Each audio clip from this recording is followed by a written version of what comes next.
Hey guys, welcome back to another episode of Clan War Noobs. We just wrapped up a back and forth battle and just narrowly lost. Now, as I could show you here in the war results, is pretty much their 8s versus our 8s putting in work, and our 8s did really good. It was just our top half, 1 through 5, that didn't do so hot. So that's where it came to, is our 8s pulled the lead against their Town Hall 8s, but then, we were pretty much even for a while, and their 9s and 10s played cleanup, and that's how they won. Not so much the narrowest of margins, but I think maybe we could have tied. Again, they had one Town Hall 10, and he had the ability to, donate max troops. So, again, that doesn't really work in our favor. Level 3 Lava Hound, has the most hit points in the game, and I'll show you some footage of that later, how he was put to good use. So, alright, let's get into it. Alright, this was sort of crucial in the game. This was late in the war. We had to start playing cleanup, and we had to start getting stars. So, as you can see, Hacklight here is going with a Town Hall 8 go wipe. And this is the trouble we started having. When you have a Town Hall 10, it's not so hard to face Town Hall 10s if they got a janky base design. It's just the fact that they have the ability to donate max level troops, and that's where a lot of our players started having hiccups, was going up against maxed out dragons in these clan castles. But the best we can do is level 3 P.E.K.K.A. So as you can see, level 3 P.E.K.K.A's becoming a bit of a meat shield, and also dueling out some really high damage. So against a base like this, all you can hope for is 2 stars, because again, a base like this is designed to make your troops go around the base, and as you can see, that's kind of what happened here.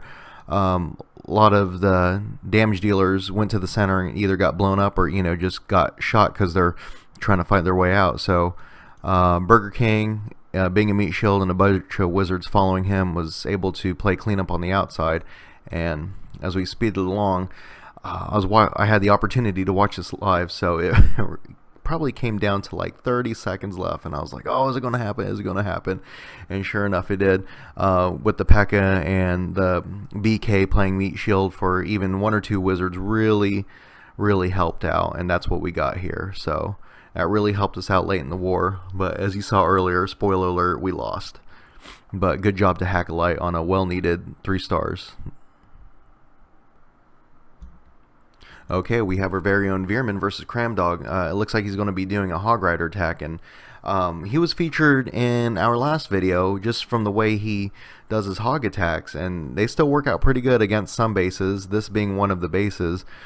He tried attacking their number 2 with the same style of attack, but he only got 1 star. He wasn't able to, I believe, deal with the queen. So, alright, he uses his giants to lure out the clan castle, and he was able to mitigate that maxed out dragon. So a lot of our clan members had problems with that earlier, and as you can see, the way he does his hog attack, he just sprinkles them to basically set off the traps early and not allow large groups of hogs to go after one tower and get blown up by a bomb. Because if you look at a lot of popular how-to hog rider strategies, that's what they want you to do. Just spam all in one spot, spam in 2 spots, that's it. No, and after the nerf, that pretty much put a stop to that. But as you can see, no towers left, able to take out the BK, bunch of hogs left.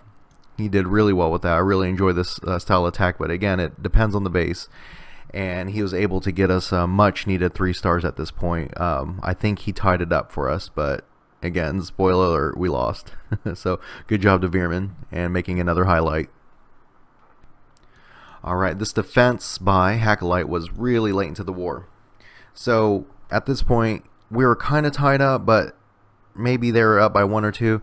So their top guys started attacking our lower guys to pretty much, put it out of reach for us. And right here, this is drops his maxed out Lava Hound, and it only rushes for air defense. So as that one gets cleared, boom, rushes to the center, sets off all these air bombs and stuff, takes a bunch of damage, and that pretty much clears up everything for any dragons, balloons, things like that.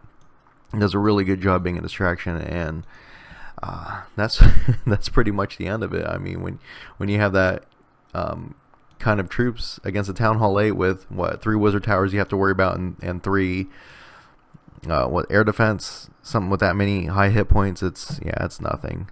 I know it doesn't show here, but when it got released, it was a maxed out lava hound, so that's the kind of crap we run into with our matchmaking.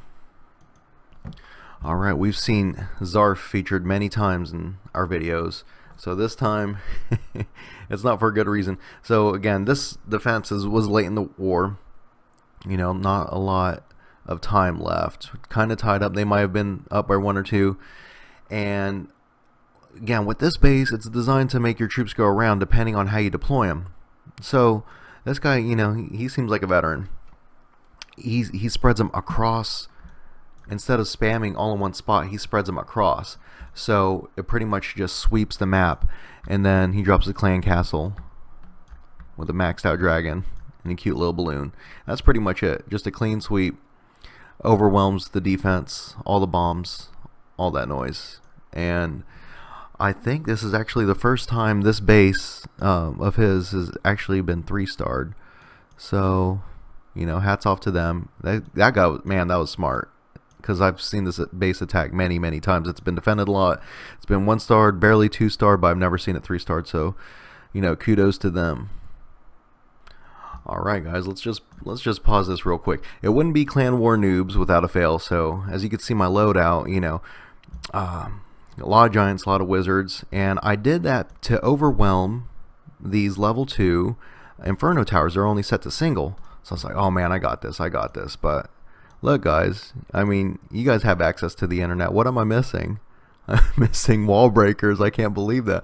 And my original plan was to, if I zoom in here, open this up with like maybe 10 wall breakers, and then either drop my jump spell here by this wizard, or yeah, around here, or on the black walls, and that would force everything to jump in.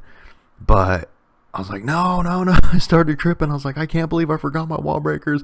And then I was like, oh no, I don't have my jump spell either. I was just tripping. I was like, oh my god, this isn't happening. So I haven't used any spells yet, and I'm not really running into any issues until right here I start to panic. I'm like, oh crap, like I don't have that many wizards left. And then they start chewing up all my wizards. I got 3 left. I got my heroes. I was like, come on, gotta put the team on my back. And oh man, it's just some good base design right there. He had his traps. It's like, I think he had a feeling, he probably played enough that I was going to move into this area. So Rage, again, I could barely make it into these walls. I don't have anything left.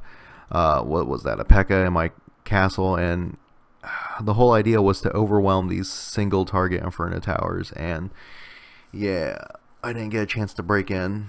I just panicked and dropped all my stuff. But 45%, that's not bad, I guess. If you're prepared.